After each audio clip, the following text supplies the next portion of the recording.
Vicki is with us in Houston, Texas. Hi, Vicki. Welcome to the Dave Ramsey Show. Hi, Dave. How are you? Better than I deserve. What's up in your world? Well, I have a question. Here lately, I've listened to you a couple of years and purchased the book and read it. Well, I finally got my husband on board. He's kind of really serious about it now. Mm-hmm. I'm trying to put pen to paper, and really baby step 2 for me is huge because that snowball amount is big. A lot of debt. And it's literally 4 items. The largest thing is being my student loan. Mm-hmm. The other is like $10,000 IRS debt that we just found out about. Mm-hmm. He has a small student loan balance, about $8,000, maybe $10,000, because he paid for his schooling. Mm-hmm. A vehicle for $31,000, and then my student loan is $134,000. It's like overwhelming. Yeah. Okay. And what's your household income? This year it's $222,000. Okay. Awesome. What do you do? I am a principal, and he's a pharmacist. Okay. Excellent. So the $131,000, you went back, got your master's, and so forth. Then. Yes. Okay. All right, great.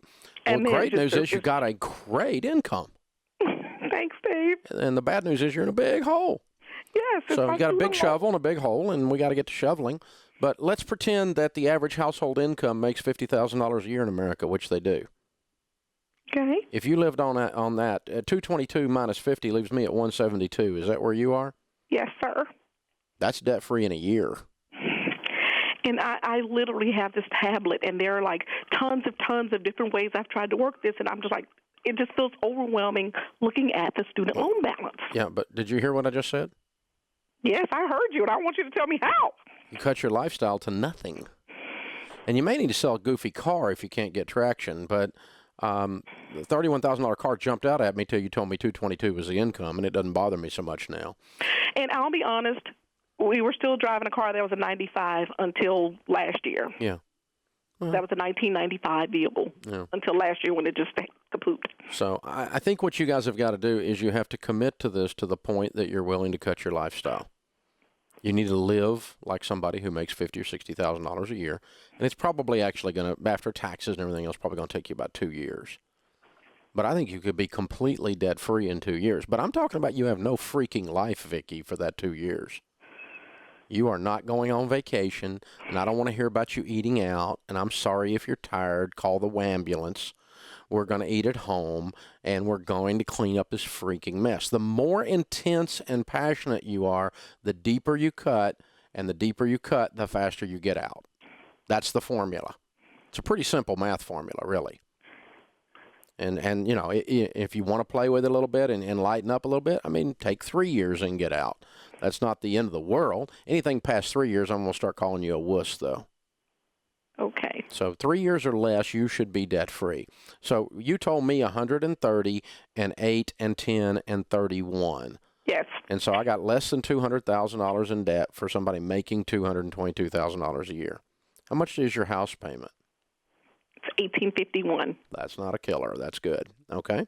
This is doable. When you sit down and put those numbers together, I can see them in my head because I've done this a while. But you lay those numbers down. If you're willing to give up your little life for a little while, then you can get your life back for the rest of the time. If you'll live like no one else, later you can live and give like no one else. But that's what it comes down to. So honestly, if you want the, let me throw it at you another way. I'm just throwing fastballs across the middle, okay? Okay. But if you want the feeling of being overwhelmed and stuck in a student loan debt that seems like it will never go away, the way to fix that feeling is to explode into this with radical extremism to knock it out really, really fast.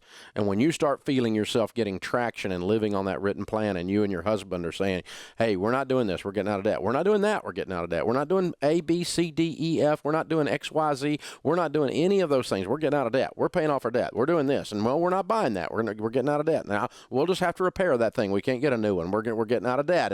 And you start just doing that over and over and over and over again.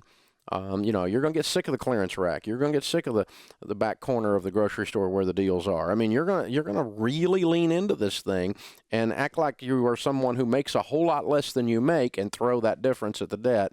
When you do that, you won't be overwhelmed anymore. because you're going to be empowered and you're going to feel like you've got control, and then you're going to call me back and do a debt-free scream.